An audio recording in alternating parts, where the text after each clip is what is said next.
In this video, we are going to talk about the undefined terms in geometry such as point, line, and plane.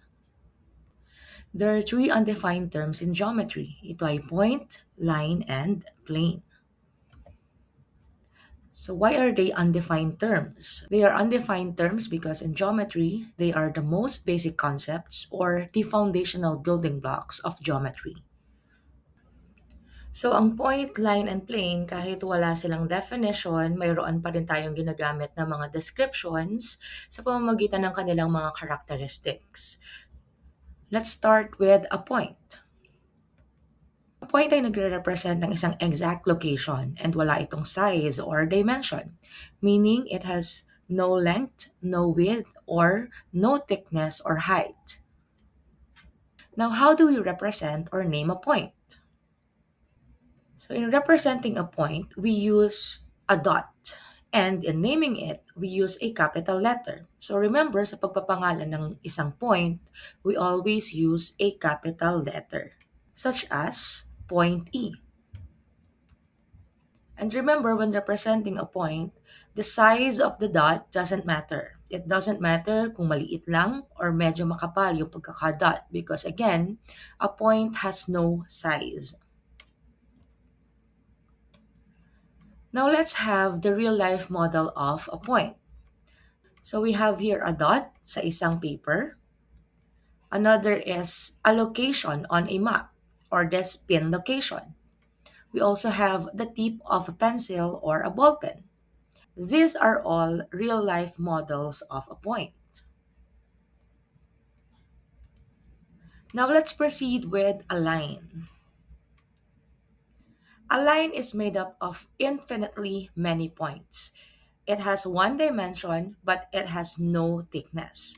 Unlike point, it has one dimension. And again, ito po yung length. And a line extends endlessly or infinitely in both directions. Ito ay nire-represent ng mga arrowheads. Now let us represent and name a line. So to represent a line or para i-drawing ang isang line, we use a straight path or a straight line na may arrowheads at each end. So ang ibig sabihin ng mga arrowheads na ito ay nag-extend infinitely in both directions ang ating line. Now, how do you name a line? So sa pagpapangalan ng line, gumagamit tayo ng any 2 points na nasa line mismo or a lowercase script letter. For example, in this given line, we have here points A and B. So to name this line, we can write the word line and then the points AB. So this is line AB. We can also use a symbol. For example, this one, line AB. Ang symbol ng line ay parang nagdo-drawing ka ng line na maliit sa ibabaw ng ating points. So again, we have to use 2 points such as AB. So this is line AB. Now we can interchange these points in naming a line. So it can also be line BA. So sa line, it doesn't matter kung ang mauna ay point A or point B sa pagpapangalan. We can also use the lowercase script letter. So we have here line M. So ito yung mga iba't ibang ways ng pagpapangalan ng isang line.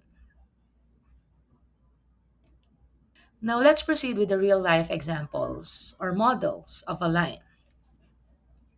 We have here a laser beam. We also have the edge of a ruler. And we also have a straight road because it is a straight path. Now, paano natin papangalanan ang line na ito? So again, sa pagpapangalan ng line, we're going to use any 2 points dito sa ating line. So it can be line XY, pwede ring line YZ, pwede ring line XZ. Pwede nating interchange itong points XY, so it can be line YX. It can also be line ZY or line ZX. Now we can also use the symbol. Pwedeng line XY using the symbol, line YZ, line XZ, line YX, line ZY, or line ZX. And lastly, pwede natin gamitin itong T. We have line T. Now, let us proceed with the last undefined term, the plane. So sa plane, meron na tayong two dimensions. Again, sa point, we have no dimension. Sa line, we have one dimension at ito yung length. And sa plane naman, we have two dimensions. So a plane is a flat surface that is two-dimensional that extends infinitely in all directions. Meaning, ang length at width ng isang plane ay nag-extend infinitely. Now, how do we represent and name a plane? So, a plane is usually represented by a slanted four-sided shape. So, kapag i-represent natin ang isang plane, magiging ganito ang kanyang drawing or itsura. But again, a plane extends infinitely in all directions. We just use this four-sided shape para i-represent ang isang plane. Now, in naming a plane, gumagamit tayo ng three non-collinear points. So, it is very important na ang gagamitin natin ay non-collinear points. Or, mayroon din tayong single script or capital letter na ginagamit or pwedeng gamitin sa pagpapangalan ng isang plane na nakalagay sa isang corner. For example, in this illustration, we have here points A, B, and C. They are non-collinear points. So, pwede natin gamitin itong tatlong points na ito to name this plane. Or, pwede rin natin gamitin itong Q na nandito sa isang corner. So, to name this plane, it can be plane ABC or pwede rin natin i-interchange ang mga points. Pwede rin plane CBA, plane BAC, and so on. Or pwede rin natin siyang pangalan ng plane Q.